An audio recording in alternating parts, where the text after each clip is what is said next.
Falcons are going to be dropping from Airbus. And what's more, it's not the only time you'll see the Atlas in action today. So the Falcons, and then the Atlas flypast, their Spitfire 19 and their P51D Mustang to display with us today. Then, in the year that marks the 70th anniversary of the Type's first flight, we have the first of two separate Jet Provost displays. This one from the Mark 3A version, operated by the Newcastle Jet Provost Group. That's followed by the Royal Air Force Tutor, and then from plain sailing at Duxton, the consolidated PD. And following on from there, it's back to RAF Air Mobility, and we've got a pair of Atlas C1s direct coming back from Normandy and D-Day commemoration to fly through here at Cosford en route back to Brize Norton. And they'll be followed by an example of the Airbus Voyager tank and transport. Another great favourite here, Rich Goodwin, Mighty Pits. And then something of an Anglo-American theme, really, to the final interesting exercise. Now, aviation enthusiasts may recognise the music that you've chosen. Yes, I'm using, I'm not saying yet, I let the people discover that. So what's happening now, for those of you who are going to look up and see the A400, they'll be doing a run across the airfield to do a final spot on the drop zone, making sure that the team is finally ready. What's going on board at the moment is final preparations. All of the parachutists are at the back and will be jumping off the ramp of the A400 today. And what they were doing now is going through their final checks of all their equipment.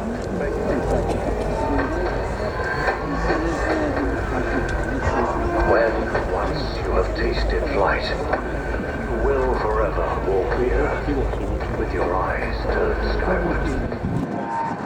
For there you have been, and there you will always long to return. When knowledge dispels fear, you will discover the boundless courage within you, soaring beyond limits. never knew existed. To dare is to do. You are about to witness a display by one of the world's greatest military parachute display teams. Get your cameras ready. It's time for the Royal Air Force Falcons.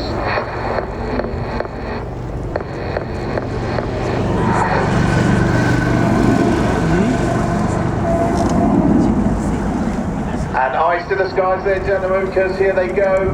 Smoke is activated, the ramp is open. They're pumping fists, they are ready to go. Presenting to you in 30 seconds, the 2024 Royal Air Force Falcons Parachute Display Team.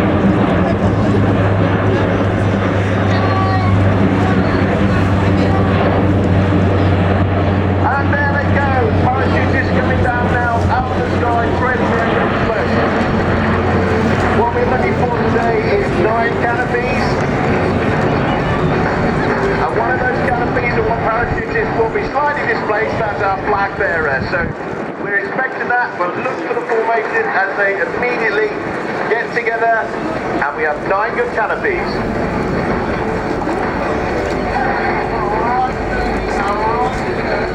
So immediately into the snake formation.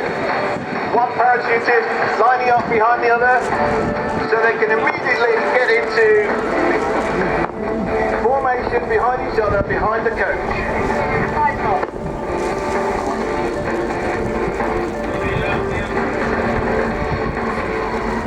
And into our carousel manoeuvre. This is a really good one for the cameras, ladies and gentlemen. It's an extremely hard manoeuvre for the team to carry out. They are following each other very, very closely in formation under the leadership of the coach. They break out now into a sabre chase. One parachute is behind the other as they identify the drop zone. And the single parachute you can see at the top is flying the red, white and blue of the Union flag, and that is OC Falcons, that is Flight Lieutenant Jen Littler. All the time the team are under the guidance of the team coach. Previous hold runway, left on the base, to the left now, right on the back, we see this.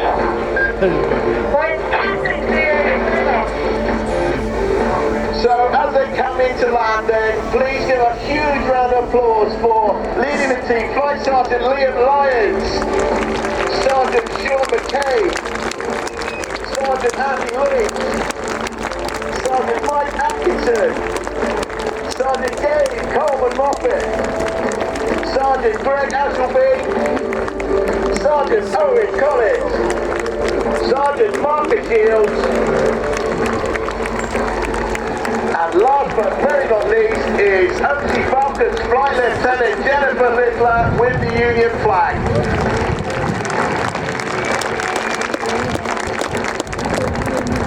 So ladies and gentlemen, as the final member of the team safely touches down, please give a huge round of applause and a cheers for the RAF Falcons. They haven't quite finished yet though. What they'll do now is the Falcon salute, so they'll immediately get on. You will see A400s later on. And in fact, here's a chance now as to finish the Falcons display is a fast low fly pass. A400 in and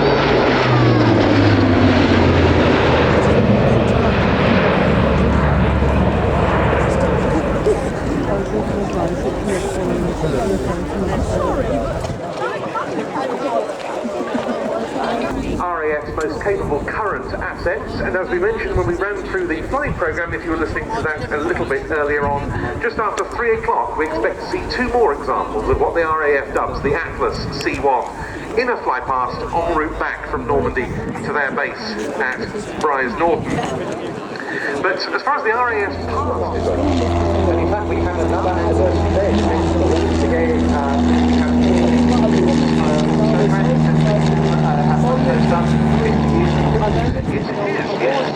what a success story that's been.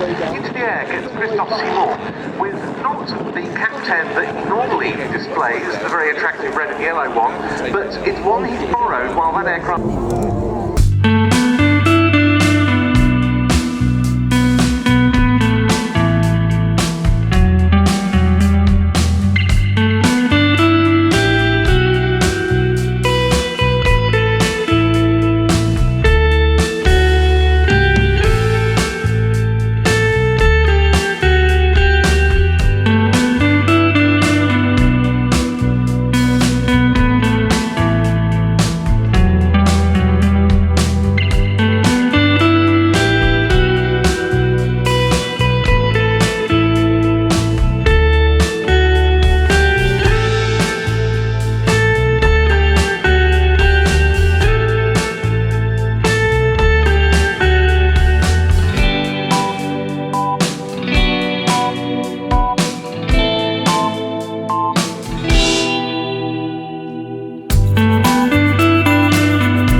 Joint Helicopter Command, of course they're now Joint Aviation Command, whose job is to provide in-field refuelling services. You can't, have you got a signal? I couldn't ring you. So there, having completed his sequence, Christophe Simon with the livery Captain BK.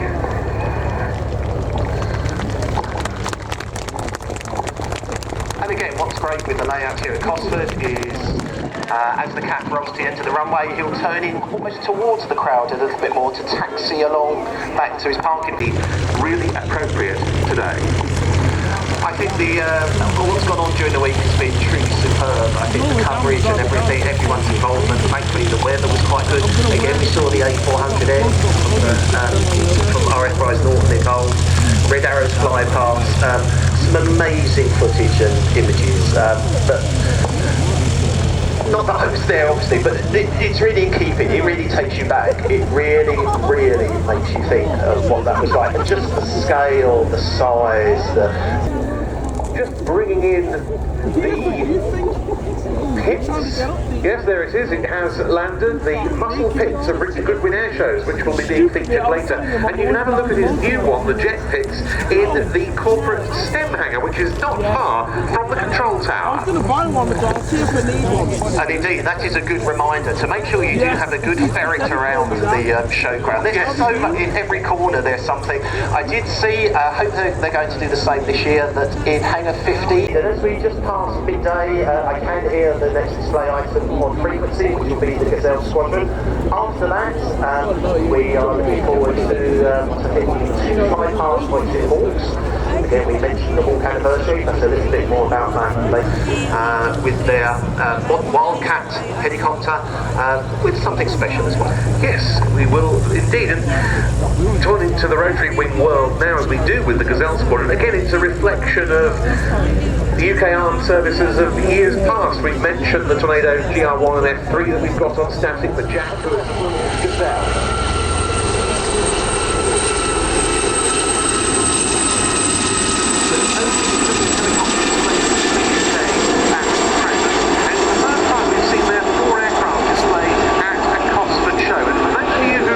Goers for many years. Well, you'll remember the Royal Navy Sharks team of Gazelles. That was a Fort Oxfordshire. And when we talk to you about the pilots, you'll gather why they're so good at this, because a lot of them have experience on the Gazelle from their armed service and on some of those display teams. So, although known in service as the Gazelle, it is the SA-340, or then variations on SA Sud Aviation. Yes, Sud Aviation of France. And of course there was a North Aviation as well. There was Nord, but these Westland built examples. So in for their first manoeuvre, please welcome the 2024 Gazelle Squadron.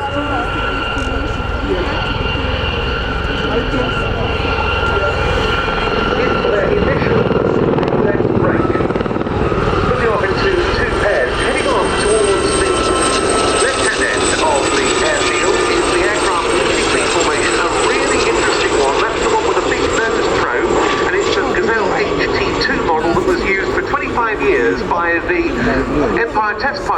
cool, and latterly part, of course, of Kinetic at Boscombe Down. And indeed, what's great to see is it back in its sort of kinetic colours. Yes, it's almost where the strength from military use, and of course latterly Kinetic was a organisation still on the military register. It's doing it now. They're now passing the display centre.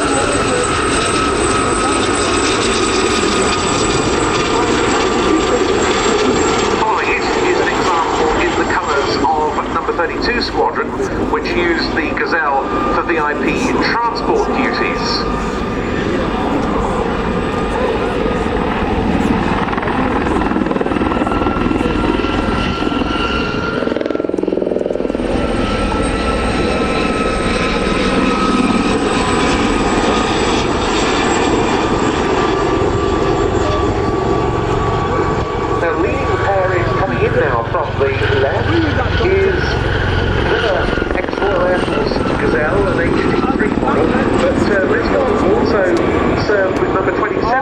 Supporting the Chinooks that were bread and butter of 27's operation. They used to use the Gazelle for daytime reconnaissance runs on low-level navigation routes that would be flown later the same evening by the Chinooks to save Chinook.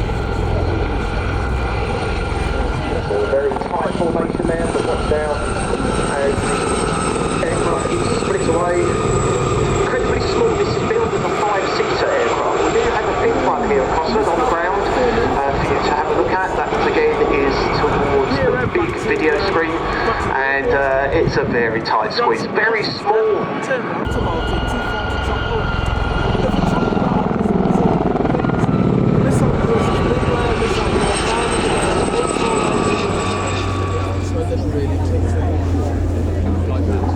And here they come. You have to pay them the price.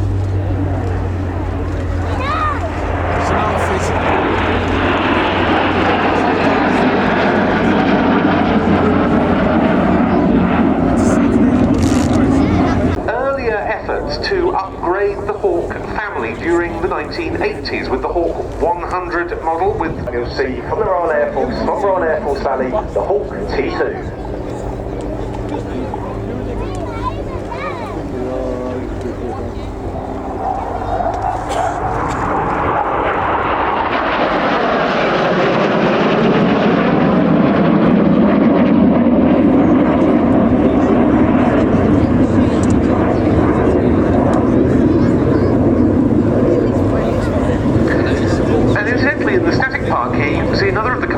of MFTS, the Military Flying Training System, in the form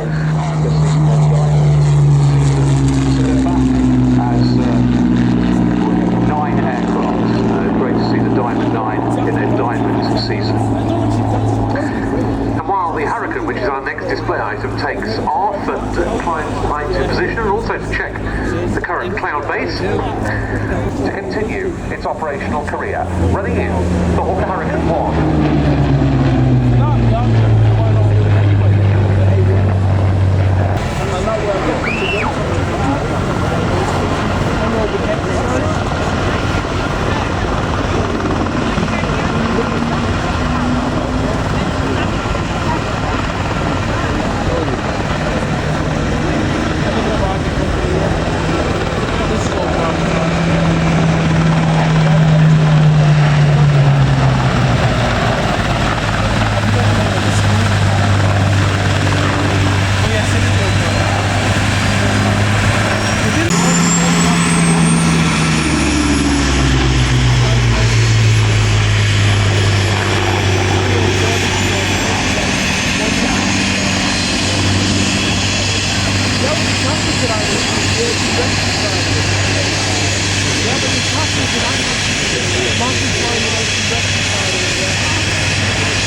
exactly what will happen this afternoon. So you'll see a Juno come back with Red 10 a little bit later on.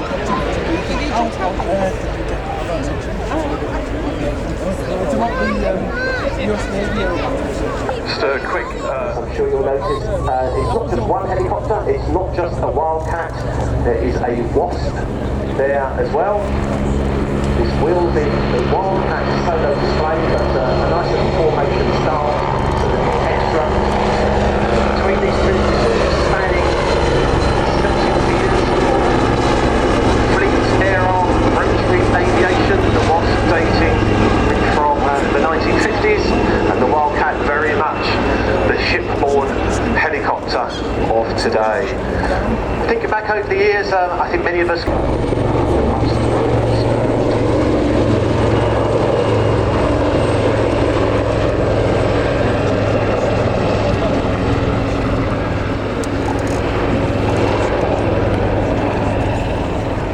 to 100 miles from their mothership.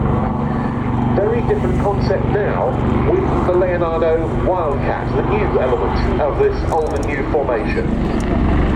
And that's a lovely thing. I think we could be seeing the start of a brand new display item for future use. Yes, indeed. Now, we should say, of course, that we have the current Fleet Air Arm of the Royal Navy represented here by the Wildcat. The Wasp comes to us from the civilian Navy Wings Heritage Flight. A lot of you will have heard of the Royal Navy Historic Flight in the past. That's now been disbanded. The Navy Wings Heritage Flight carries on those traditions, and we have plenty more from them to come on the programme later on. But for now, the Wasp coming into land to leave the stage clear for the Royal Navy helicopter display team in solo form, the Black Cats, with the Leonardo Wildcat.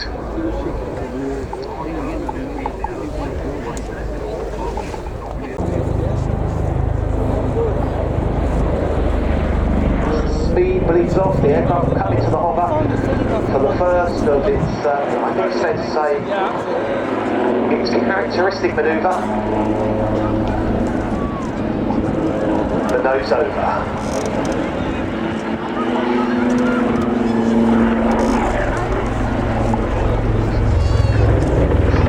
There are two versions of the Wildcat in service with the UK Armed Forces. This is the Naval Wildcat HMA-2, and there's also the Wildcat AH-1, which serves with the Army Air Corps. Now, unlike its predecessor, the Lynx, both versions have a wheeled undercarriage. You'll remember that most Army Lynx, not all, the Mark 9 later had a wheeled undercarriage, most Army Lynx had a skid landing gear, and the Naval ones had a wheeled undercarriage for shipborne operation. Wildcat to give them all wheel landing gear. It's so important when you're pitching these aircraft around these small helicopter landing pads on the sterns of British aircraft. You see a kind of spiral. Those of you who remember back to the Lynx with the Black Eagles will remember the amazing backflip. I really like the manoeuvre with the Black Cat. You will see it again a little bit later on towards the end of its display. It's a kind of loop with a twist in it as well. Very, very effective. As the aircraft comes back in front of you, you can clearly see the kind of growth on its nose right on the front of the aircraft. That's the NX Westland Electro optical device. It carries a range of sensors, including a very, very high-powered camera.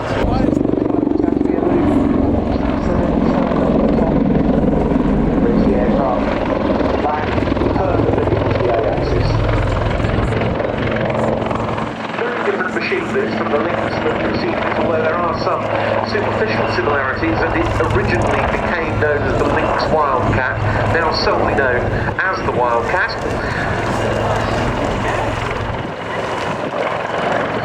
And indeed, positioning now for the final pass with a nice big waggle, so now is the time to show your appreciation to the Fleet Air Arm and to the Wildcats.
was flying the Spitfire, and Andy, we saw a whole gamut of this one here in the colours of the famous the RAF, and the Provost Tutor gets airborne down position for its slot in 1 slot's time.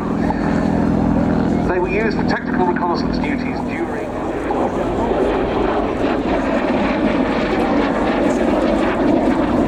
one of the main changes that they made at the design form was to replace that hugely stalky undercarriage, which, given that they were sometimes still operating from grass strips, could be a little fragile with much shorter landing gear. And of course,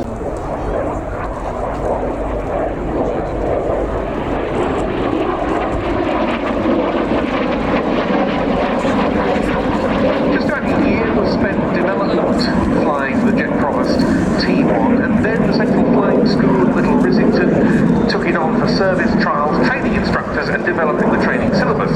After just a month, number 2 flying training school at RAF Helicopters carried on those trials, and very soon it was found that students found the jet Provost very easy to fly, and they actually went solo more quickly on the jet than they had on the earlier piston Provost. So the all-jet training concept that the RAF had was right.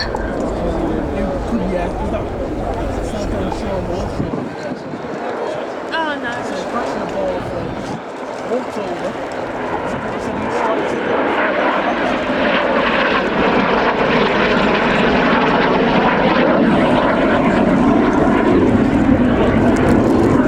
I found a very interesting quote in a book I have on the jet Provost that said it was designed deliberately to avoid speed.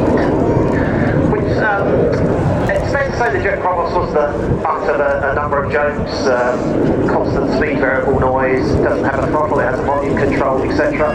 This was a trainer, of course. It was all about its handling, fairly docile but still with enough bite to not let you get too comfortable that you got a little bit lax, a little bit too relaxed, and the aircraft would then do something you didn't want it to do.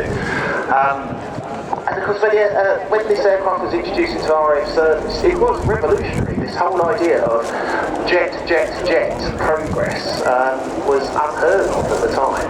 And then, of course, the idea of the side-by-side seating as well. Yeah, very, very new. A huge step forward at the time. Because, of course, the other thing that could happen other than the aircraft biting you if you got it wrong was you could have clipped round the ear from the instructor who was next to you or behind.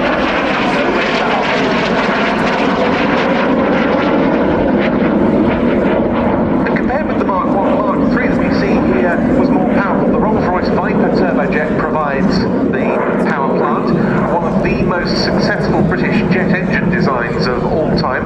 The Mark 3 also introduced ejector seats, strengthened wings, and the wingtip mounted fuel tanks you can see on this one to give it slightly longer range. And it came into service with number 2 flying training school at Silverstone in 1959, and the first all-jet training course on the Mark 3 graduated the following year. This is a T3A. The avionics were upgraded on this compared with the standard Mark 3, and these started to be used for the training of direct entry pilots. Which means a direct entrant from school. Life at just 10 hours initially, because it was built for the Jidvik, the target that was meant to be shot down. So it didn't even have much life. So I think due to its basic sound design, it was found that with regular maintenance and a few changes, it did have quite a long lifespan. But incredible to think of a disposable jet engine. It's something, I mean, the Mark III was in service for 30 years. Yeah. A lot of display scenes on the jet Provost, beginning on the Mark I with a central flying school team in 1958, and there were many others to come on different models of jet Provost. Now this one of the many privately owned JPs around the country, but there aren't quite as many of them flying as there used to be. We'll see another one, Mark V, later. This one was built at the factory at Luton. It was delivered to the RAF in 1961, and it was with the RAF College at Cranwell until 66, when it went into storage.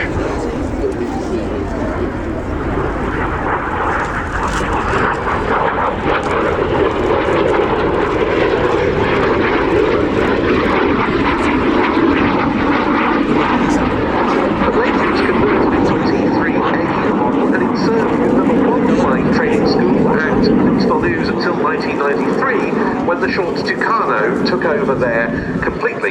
It was then sold into civilian hands. Today it's with the Newcastle Jet Provost Group, made up of several private pilots. It's got very, very low airframe hours. They say it's one of the lowest hour JPs in existence. And rather fittingly, it now lives not in Newcastle, but at Leeds East Airport, otherwise known as the former RAF Church Fenton, which was a Jet Provost base.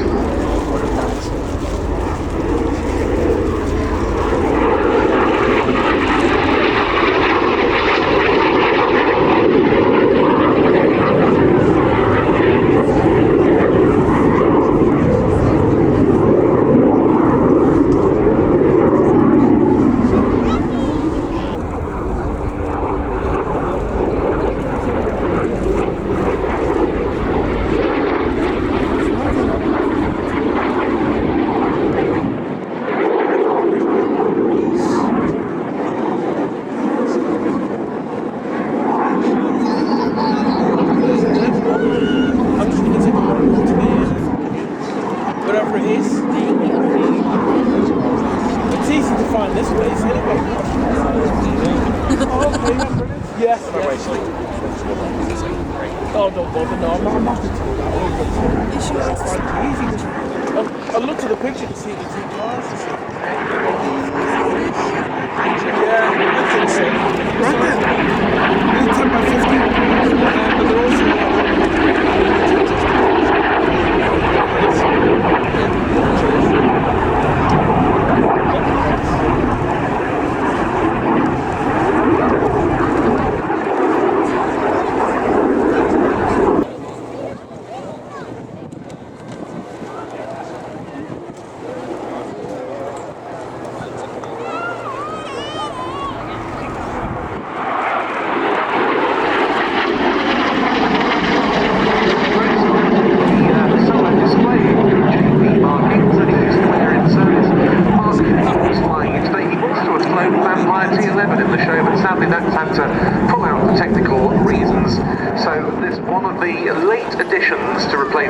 That we've lost for factors various. So very welcome it is too, and a nice compare and contrast with the Jet Provost 5, which will be along in just about an hour's time. And now, flying in towards you from the centre at nearly 200 miles per hour is the tutor display pilot, Flight Lieutenant Bob Dews.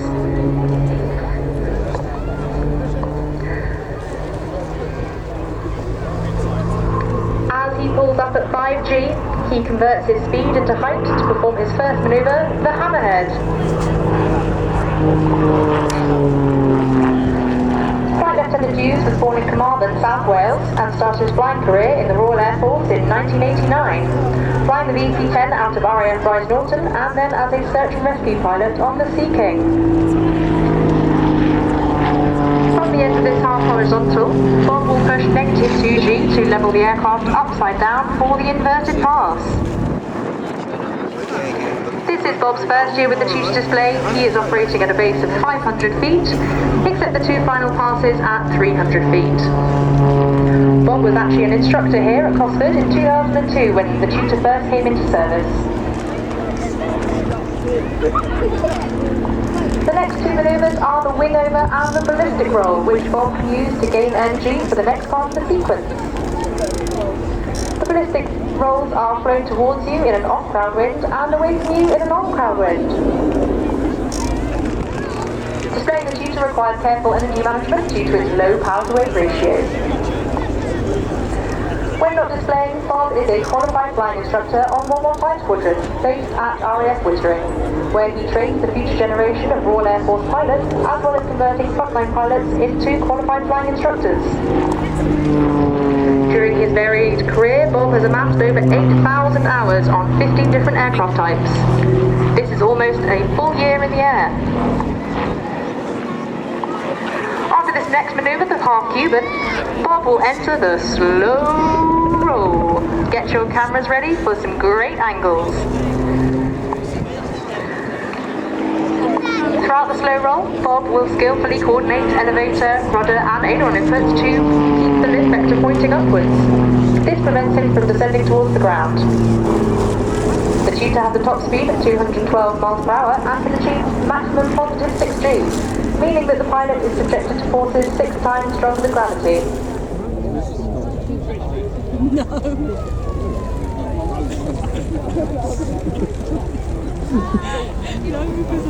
Brilliant, guys. Getting airborne, the consolidated PDY-5A, Catalina.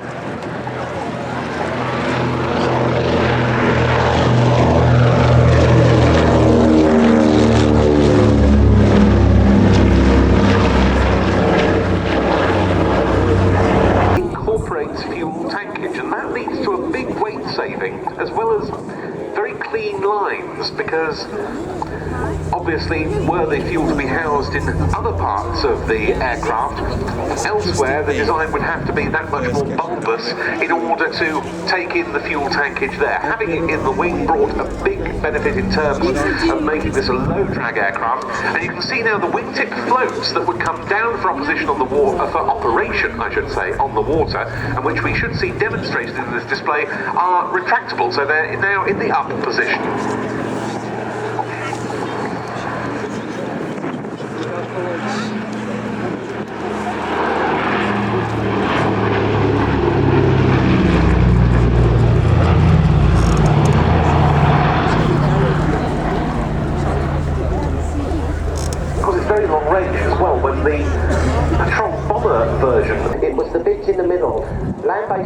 aircraft in the US and land-based aircraft in the UK could only reach out so far. There was a big gap in the middle, and that is where the Catalina really came in, with other aircraft such as the Very Long Range Liberator as well, to actually provide air cover against German submarines primarily.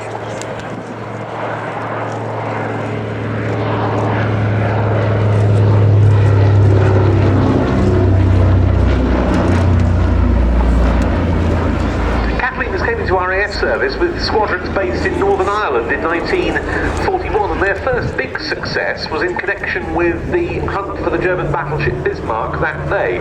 It was a number 209 squadron, Catalina, that located the ship off Brest on the French coast.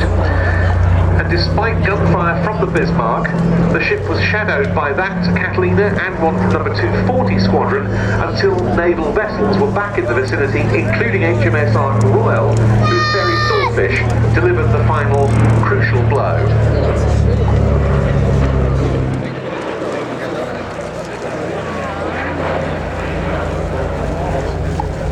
7th of May 1945, so just one day before VE Day.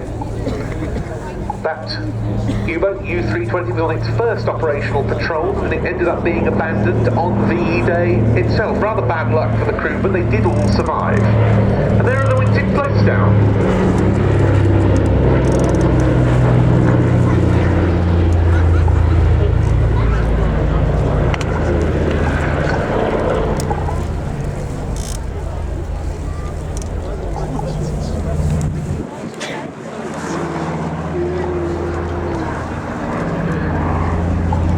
Earlier, the fact that one of the themes of this display is the 100th anniversary of what became the Royal Auxiliary Air Force, but it wasn't the only reserve component, was it, Andy? There was also the RAF Volunteer Reserve. Indeed, yes. And of course this aircraft has a big link with that. Yes, because two Catalina pilots who were assigned to RAF Coastal Command during World War II were awarded the Victoria Cross, in both cases 80 years ago this year, in 1944.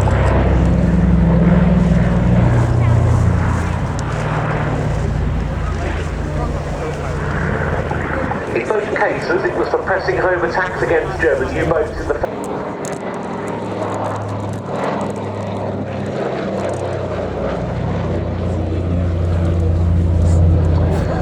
And in fact, talking to some of the crew this morning, they are going to visit him. Coming into land then, the consolidated PBY-58 Catalina from plain sailing at Duxford. The crew today headed by an Irishman as captain, Angelo Cunningham. Long-time supporter of air shows, used to be a flight display director himself in Ireland, and display pilot on various other times. Very experienced commercial pilot, flying instructor, who's now one of the shareholder pilots of plain sailing. And Philip Pettit was the co-pilot who's just himself upgraded to captain. There's an interesting contrast actually, because in the museum here is an ex-Royal Danish Air Force PBY 6A model, and you can take a look at that maybe and compare how it looks in comparison with this PBY with a definite D-Day link.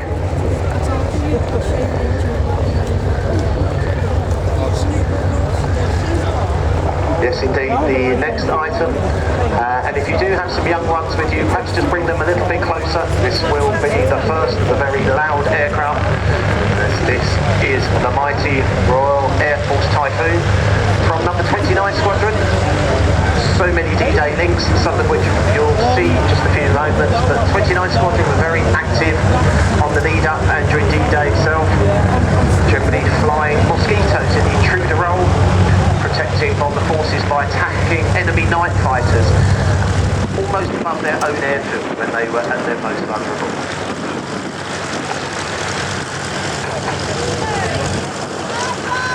So the aircraft is on frequency, is about to run in, start its display, and I think with this nice bit of cloud cover, I think it's going to look quite spectacular. Certainly the reheat from the two EJ200 engines will look particularly bright. The ambient light that we have, Royal Air Force Typhoon.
the wings there as turbo falls just about 9G in a very tight turn.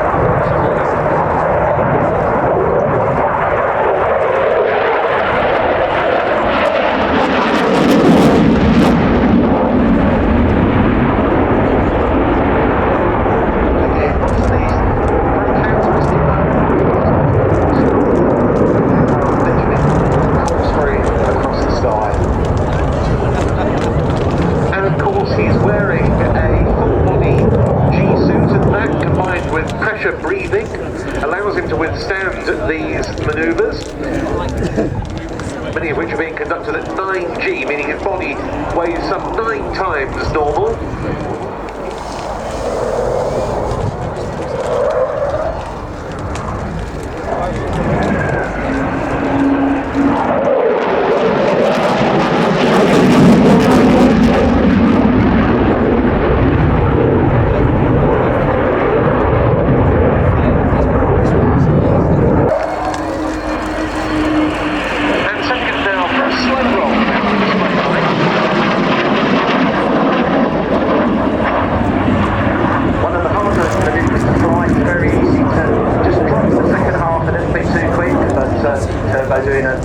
Excellent job there. You can see the bright lights from the reheat on the rear of the aircraft, just a little pace. And so out of that barrel roll, he's now setting up for the slow speed, high alpha, high angle of attack pass, just 120 knots on this run, of course, aided significantly by the fully digital fly-by-wire control system.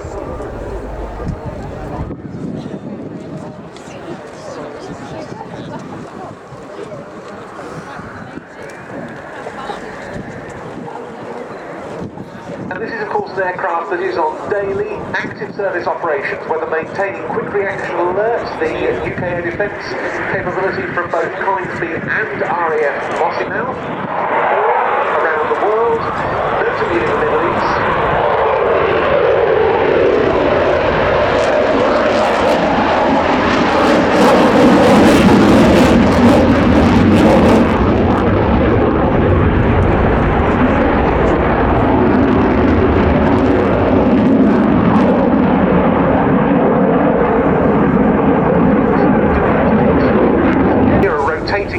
Between different NATO nations and also Icelandic air policing. And indeed we have 6 currently out of Romania as well on the NATO air policing task.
Displays of the season from Flight Lieutenant David Turnbull with the Eurofighter Typhoon FGR-4. Such a key aircraft as we then head towards 3:30.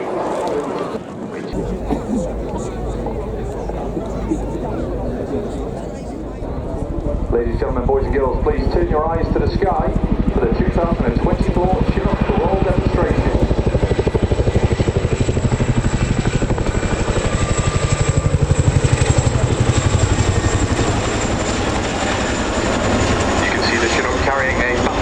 On one of its 3 underslung load books. Flying the aircraft today is Flight Lieutenant Ian Cooper, known as Coots. He has more than 1,000 flying hours on the Chinook, which he's clocked up on numerous operational deployments, including Operation Shader and Operation Newcomb in Mali, but also its load carrying capacity, both externally and internally. In today's configuration, the aircraft could carry an incredible 6 additional tons of freight and still achieve an impressive range of 300 miles. The team are now positioning to drop off the Airbus load in front of you, dropping off the Typhoon provides a robust and effective communication process between all crew members, as pilots are unable to see what's going on underneath the aircraft. This is achieved by the crewmen in the rear cabin, painting a mental picture for the pilots of the intercom. Voice marshalling to direct the aircraft to the precise drop-off point, ensuring the aircraft lands safely below the load.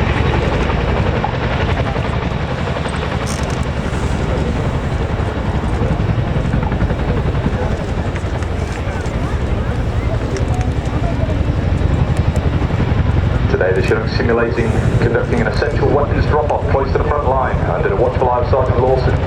JHSS have wrecked the landing site and are marking it with smoke. Not only does this identify the drop-off area, but it also gives Coots an appreciation of the wind, direction and strength. Once safely on the deck, the JHSS team will leave the aircraft in order to attach the gun to the Land Rover and provide mutual support ahead of moving it onwards to its battlefield location.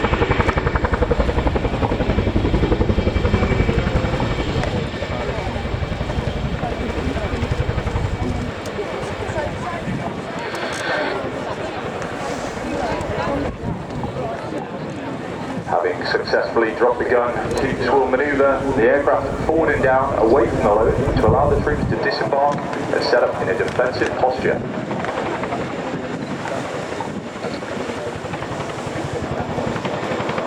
That's our airboating. We are fortunate to have our very own.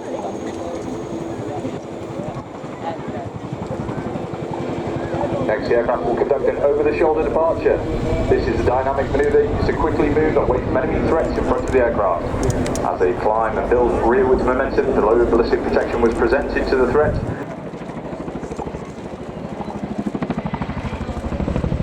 On the ground, we can see the troops de-rigging the load. JHSF, the Specialist Helicopter Handling Unit for Defence, a joint squadron made up of both Army and RAF personnel based out of RAF Benson in Oxfordshire. Formed in 1982, they primarily work with our UK support helicopters, including the Chinook, Cuba and Berlin, providing specialist helicopter landside reconnaissance and movement of essential supplies by internal and external load. Exactly as you can see during today's demonstration. They've been involved in every major conflict in their 40-year history, and the team today is led by Sergeant Lawson, an RAF mover with a team of 4 Royal Logistic Corps, 3 Army Air Corps and 2 RAF, demonstrating their capability to operate as one in any environment. The Chinook is inextricably linked to the modern battlefield. During conflicts in Afghanistan and Iraq, the unmistakable sound of the Chinook's blaze slap offered reassurance to those on the ground, letting them know help was always to hand. The unmatched combination of power, agility and endurance has put the Chinook at the forefront of support helicopter operations for over 40 years, always making its time and its target, whatever the task. Looking out the starboard window today is Sergeant Malking, born and raised in Southampton. The Chinook can carry a wide range of vehicles internally, including armoured fighting vehicles, motorcycles and quad bikes with trailers. Having been tied down securely throughout the flight, the team will now unstrap the quad bike to demonstrate how quickly we offloaded from the aircraft to offer support to the troops already on the ground. Quad bikes are often used in conjunction with trailers to transport ammunition resupplies. As the aircraft reaches it, we like to press on left.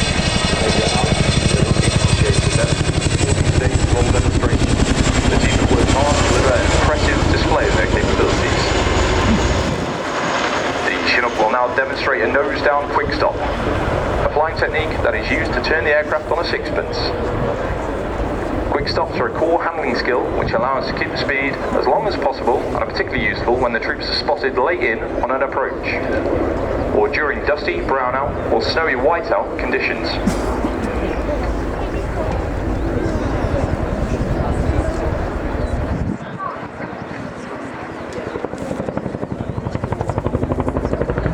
dynamic maneuver enables us to rapidly adjust from maximum flying speed to bring in support to the troops on the ground in a minimum time.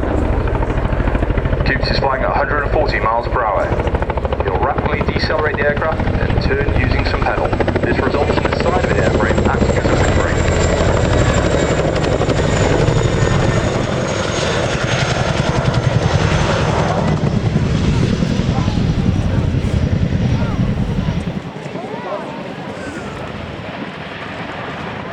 The aircraft is now going to position expeditiously forward and down to recover the troops.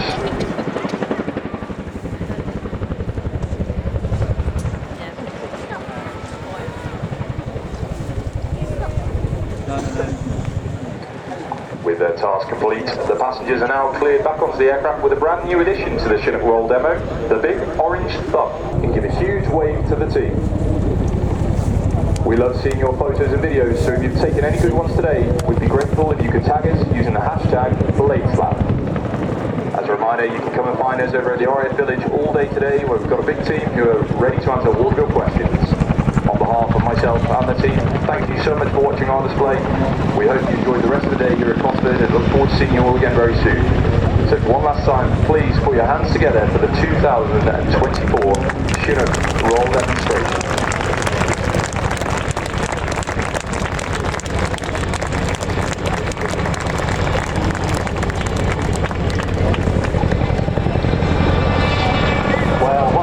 Demonstration of the iconic Royal Air Force Chinook by the Roll Demonstration Team. A huge team effort. Not just those involved with the aircraft, but of course all the ground troops and JHSS.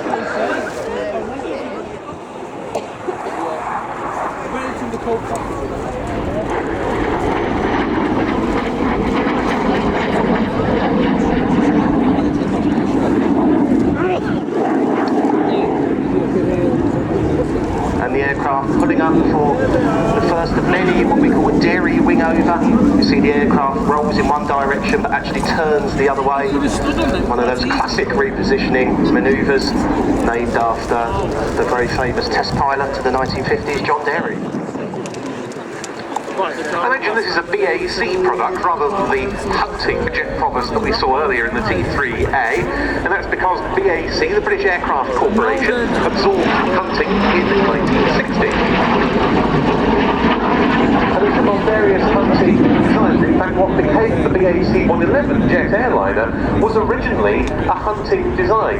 And the same is obviously true of this, but we've got here what is a significantly developed version of the earlier marks. We saw the T3, then there came the T4, which had another step up in terms of the power of the Rolls-Royce Viper engine. This one, crucially, has a pressurised cockpit, so it could train at higher altitudes. But again, they further uprated the Viper, and they strengthened the wings. And the RAF ordered 110 of these Mark Vs. And similar to the T3, the Mark III and the Mark IIIA, this of course the 5, and there was a 5A as well, again with upgraded avionics fit. The Mark V entered service with the Central Flying School, by now stationed at Little Rissington. Crumbs a week. And that was followed by the Royal Air Force College at Cranwell and several of the flying training schools. And the JP carried on happily until the early 1990s because the Shorts Tucano had been selected as its replacement. And that was quite interesting because turboprop, obviously, instead of jet, tandem seating rather than side by side. Jeff Bell, and it's back in the colours of the Finningley based number 6 FTS. It is working for a resale. Yeah. I saw it.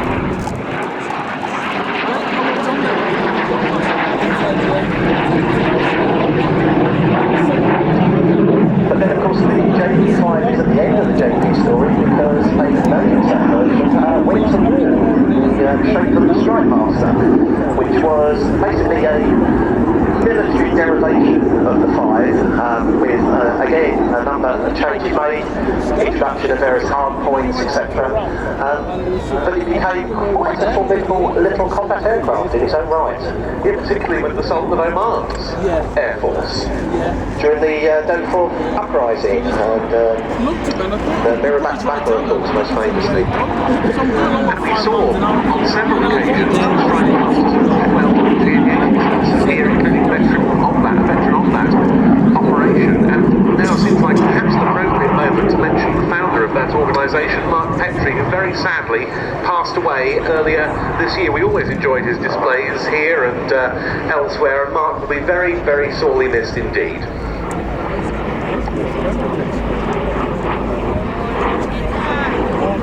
Now, operating any historic aeroplane involves a good deal of blood, sweat, tears, and, let's face it, money. And that's even the case with a relatively recent historic aeroplane by comparison with the likes of the Hurricanes, Spitfires and so forth, such as this. We haven't seen Jeff Bell's Jet Provost on the circuit for a little while. It actually, at one stage recently, due to some damage that was sustained following a burst tyre, an entirely new wing. Obviously, this isn't the work of a moment to arrange and install. Jeff was telling me that they managed to find a suitable donor from the wonderful little, no, that's totally the wrong word, the wonderful and certainly not little Boston Down Aviation Collection at Old Sarum. It did start as a little collection. It now has an absolutely amazing array of airframes with flight test history in particular, based at that very, very historic airfield in Wiltshire. And they, a couple of years ago, or maybe 3, took delivery of the prototype Mark V Jet Provost, which served for all its career with the Empire Test Pilot School. The airframe had been grounded. The wing was, however, found suitable as a donor for this. A deal was done, and as a result, this aircraft is now back on the circuit. Jeff's very, very grateful. Those officers down in the direction made that happen. It went marvellous.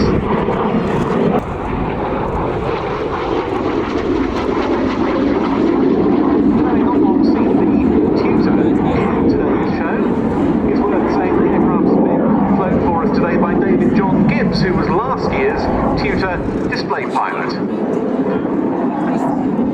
So that was the BAC Jet Provost T5 completing its sequence, but we're coming up now to another of the great highlights of today's show. For Kuto Tactical Display.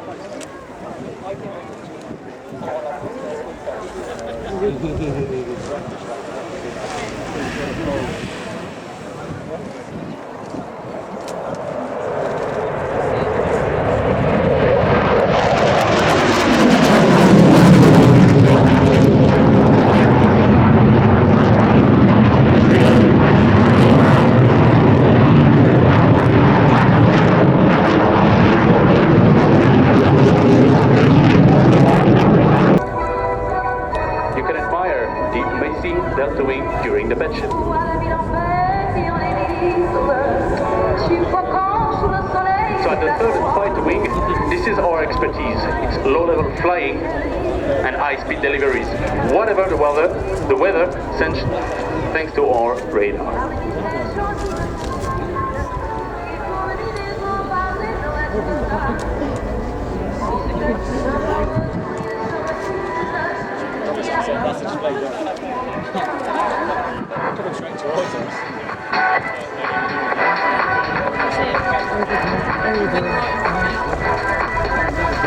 Now you can really see the flame behind the aircraft now.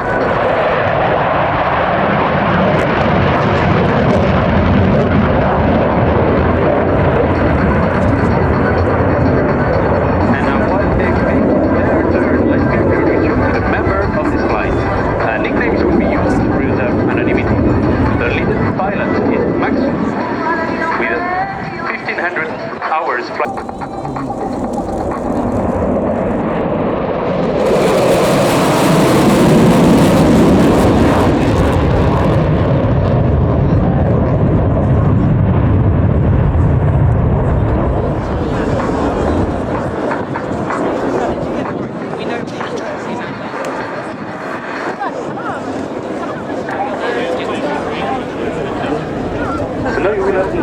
flight simulating a very low, high-speed Scalp missile delivery. Scalp is the French version of the British missile Storm Shadow. The attack will be ended by a 6G escape. The crew will weigh 6 times their own weight. From the left.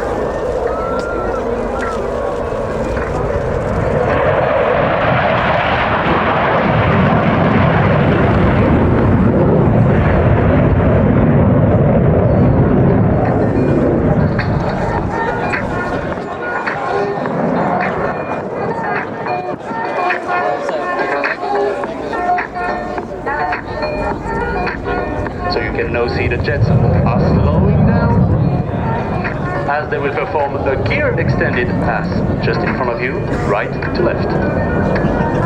Just the time for them to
now diving to the target for a gun pass.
Condensation on the wing.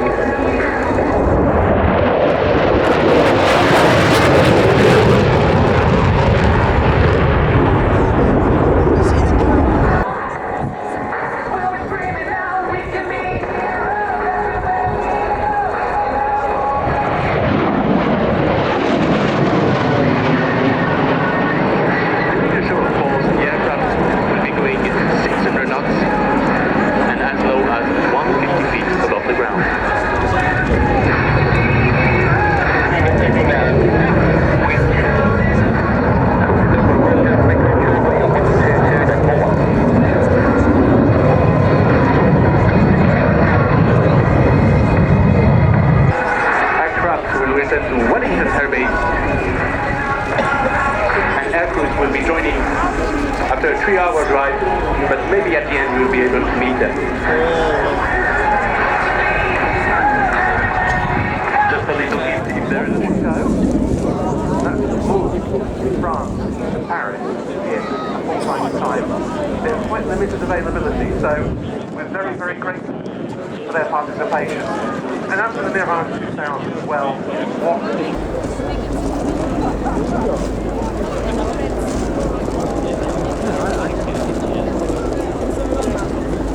Other recent exercises include Venture Spirit, Crisis Response exercise held at both RAF Lossiemouth in Scotland and also RAF Honington in Suffolk. It is now time to look to your left-hand side. What a glorious sight this is. From the Royal Air Force Mobility Force, a pair of A400M Atlas aircraft.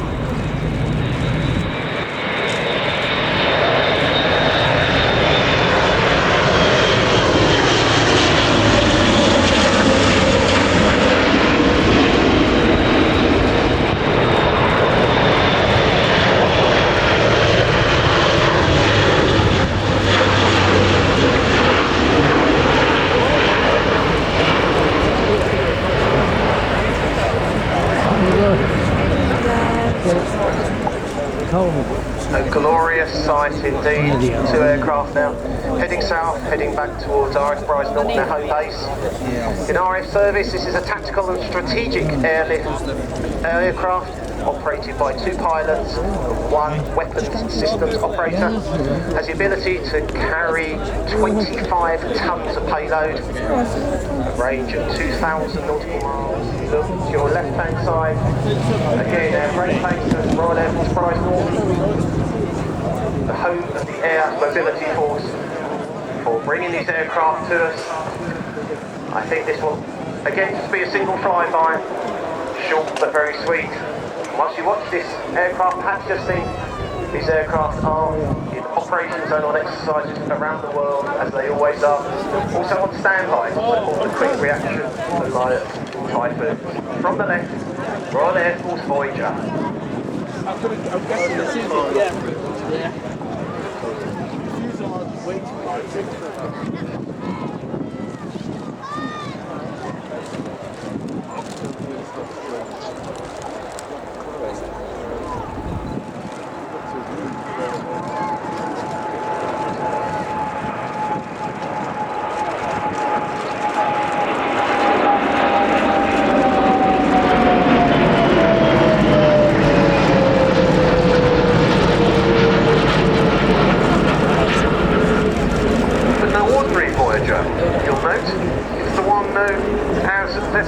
Which was refurbished to provide a transport for government ministers and the royal family.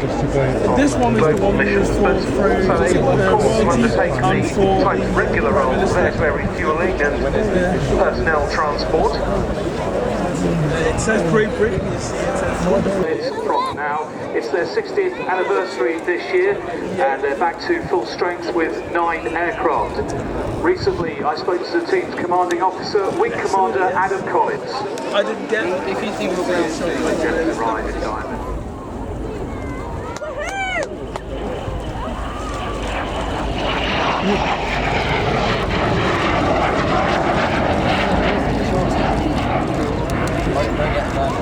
You can see on this aircraft that it's not an all-over yellow colour scheme, because the dark coloured tail fin denotes the fact that this is painted to represent the team leader's aeroplane. The yellow jacks, however, weren't destined to last long. Reportedly, the air officer commanding, and what was still then training command, wasn't keen on the aircraft's colour scheme, nor on the team name. The decision was taken for 1965 to form just one official Royal Air Force aerobatic team.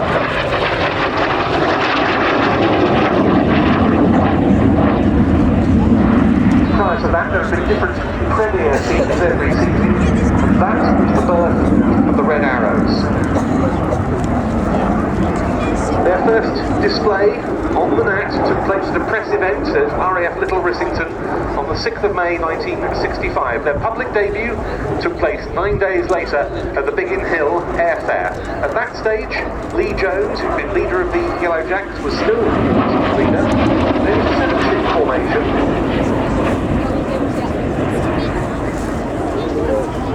That June, the newly formed Red Arrows were part of an RAF presentation at the Paris Airshow at Le Bourget, alongside the new, relatively new, English electric Lightning fighters of Treble 1 Squadron. Their display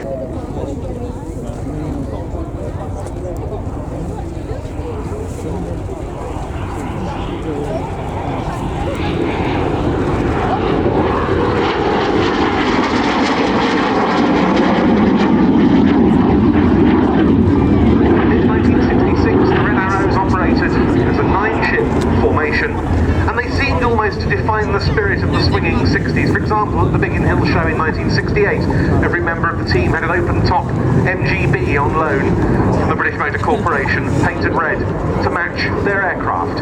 They went on to display the Gnats around the world, including a US tour and many Formula 1 Grand Prix of the era, including Monaco, Zeltweg, and the Nürburgring.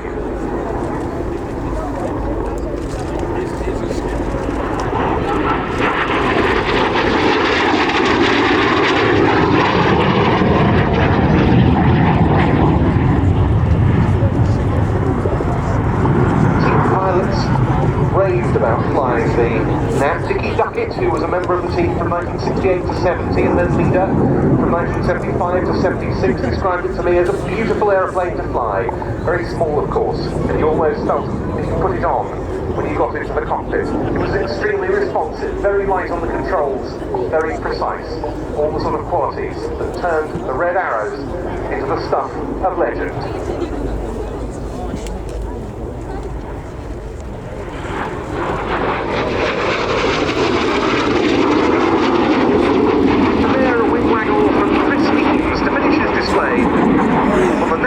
Teams, follow Gnat T1.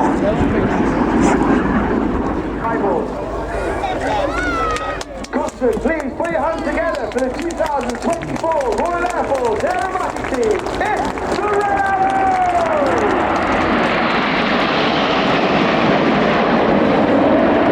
Team arrive in our famous Diamond 9, training our world famous red, white and blue. Red 1 starts to pull up and he teams the team to the left, and you'll see that planned form of our world famous Diamond 9.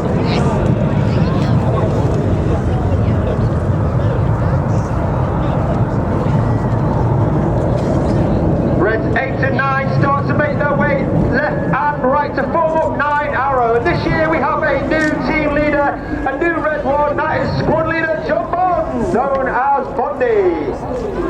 Bondy's in his first year as team leader. He's previously been in the team for 5 years. He was Red 2, 7, 6 twice before coming back in 2024 as Red 4. As the smoke comes on for Big Vixen.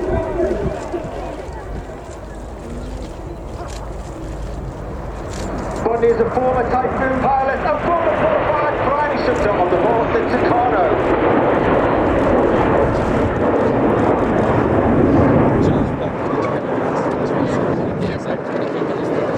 There are 11 pilots in the team. You have Reds 1 through 9. It's displaying in front of you myself, Red 10, Tornado GR4 pilot, qualified flying instructor on the Hawk T Mk.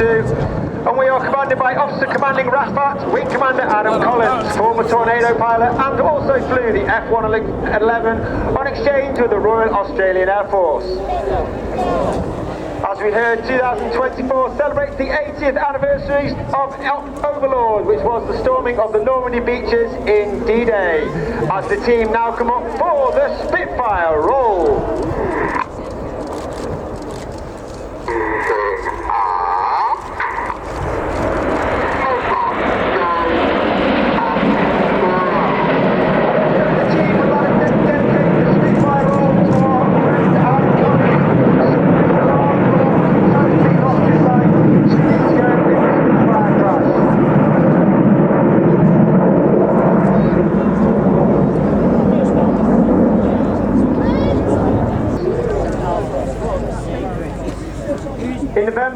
2023, it was the 30th anniversary of the final flight of one of the most iconic aircraft in aviation history.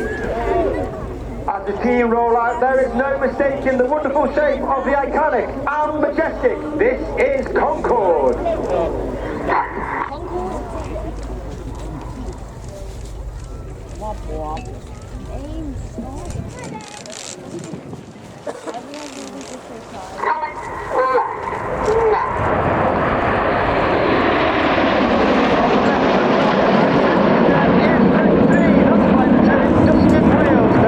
Dusty originally from Zimbabwe. He's a former Typhoon pilot. He flew with 11 Squadron. He was then an instructor on 29 Squadron before then joining 41 Squadron, which is a test and evaluation squadron all based at RAF Coningsby in Lincolnshire. The wings start to flex forward as Reds 8 and 9 join the outside, as Reds 6 and 7 split at the rear. Get your cameras ready for the colourful Phoenix!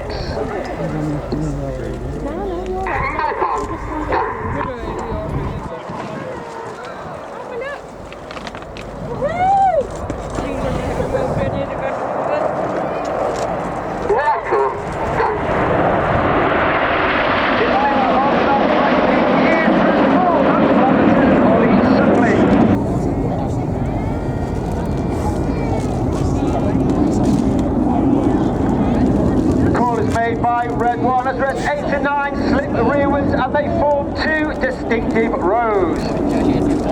As Red 1 brings them around to right, once again, get your cameras ready for the chevron roll.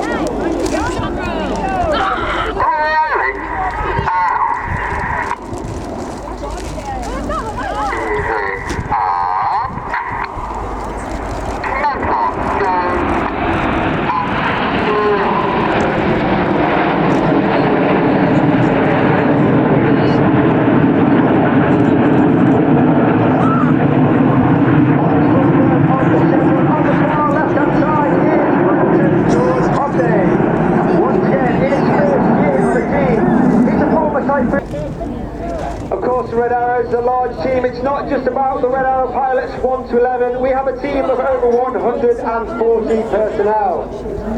Over 120 of them are the engineers, the technicians, the mechanics, the logisticians, the administrators, the suppliers. And they are called the Blues because of the colour of their flying coveralls. And we have a number of Blues here at the Red Arrow PR tent in the RAF village today. So please make sure you come and visit and say hello. Team off to the left-hand side, Reds 8 and 9 in trail for one of the most popular, if not the most popular manoeuvre we fly. It's once again for 2024, it's Tornado!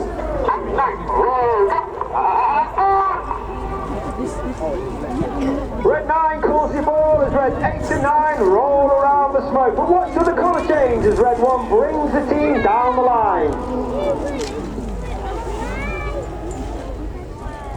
A little bit left.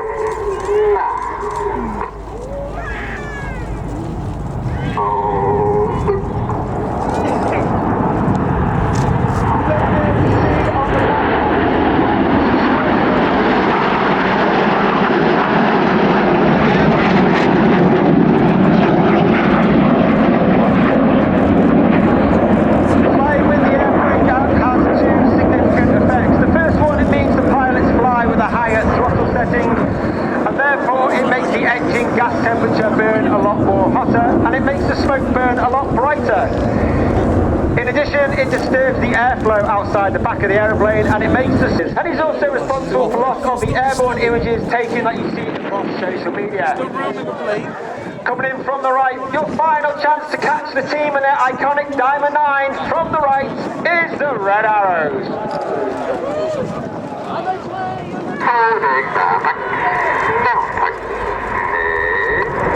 As we come to the end of the first half, you'll now see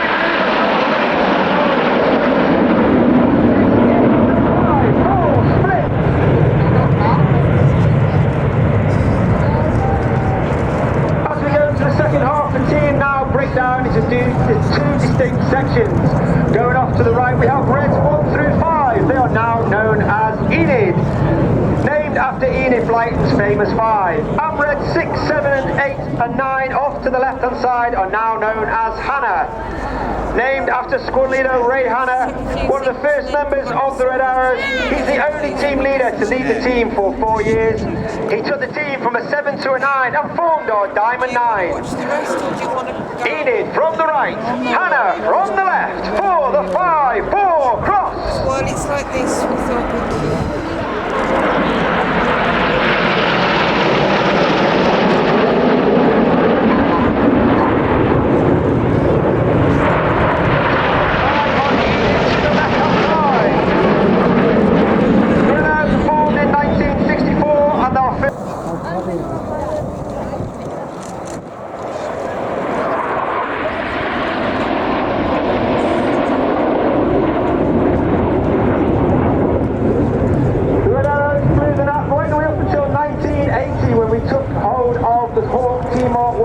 We thought we still fly today.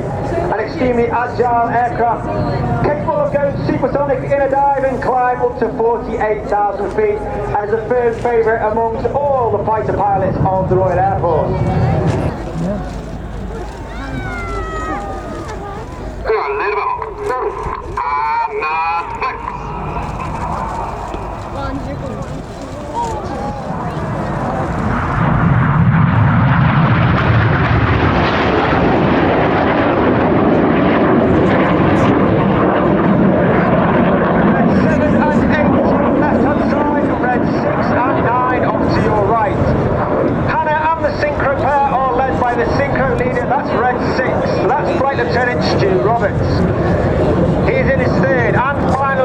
He's a former Typhoon pilot with 11 and 12 squadrons based at RAF Coningsby. Each pair will now dive down to only 100 feet above the airfield. They have a closing speed of over 800 miles per hour. Once again, get your cameras ready for the Hannah pass.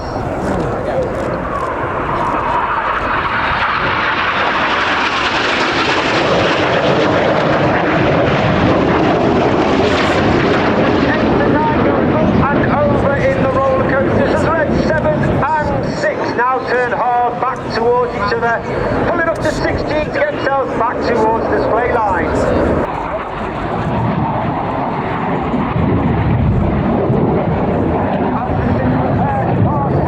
Coming in from the left-hand side is Red 9, that's Flight Lieutenant Patrick Kershaw. Paddy's in his third and final year on the team. He's a former Typhoon pilot and Tornado GR4 pilot.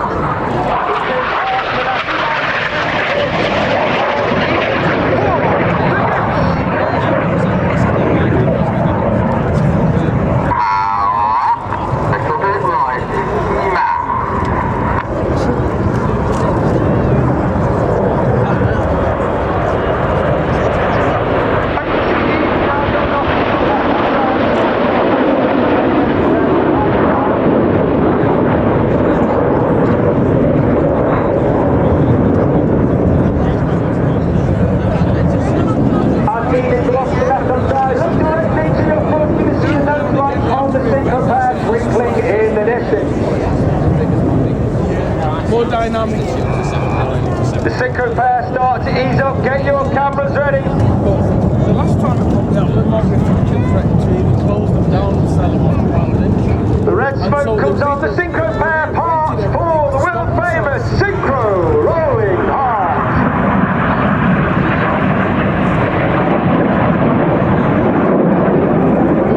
And coming in from the top right hand side is Red 8, spearing the heart. Red 8 is Flight Lieutenant Richard Walker. Rich is in his second year on the team. He's a former Harrier pilot and also a former Typhoon pilot and qualified flying instructor on the Hawk.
better place from where we found it, with each person generally serving anywhere between 3 to 5 years on the team.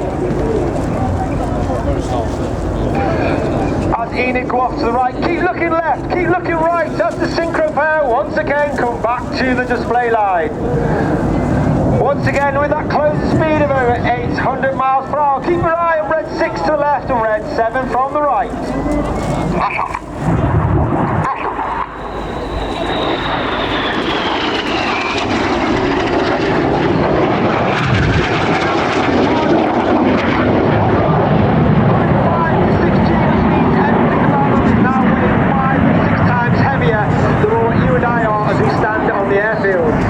Red 7 only passing red.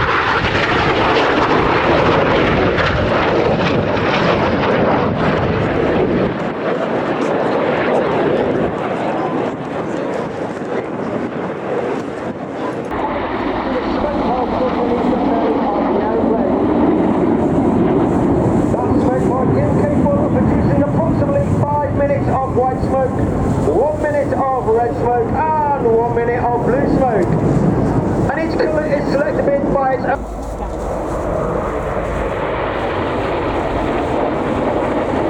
Red Arrows are extremely proud to represent the Royal Air Force and the United Kingdom, Great Britain, all across the world with our red, white and blue smoke. And of course, later on this year we will go and represent the Royal Air Force and the UK in Canada as we celebrate the Royal Canadian Air Force 100th anniversary.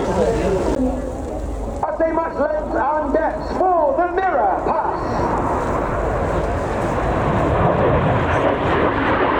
Red 6 and 7 flying all the way down the line, inverted, working hard to make sure that blood does not rush to their head, working all they can to maintain consciousness, and obviously they can not. Minimal amounts of inverted flying is limited to only 30 seconds in the Hawk T Mark 1.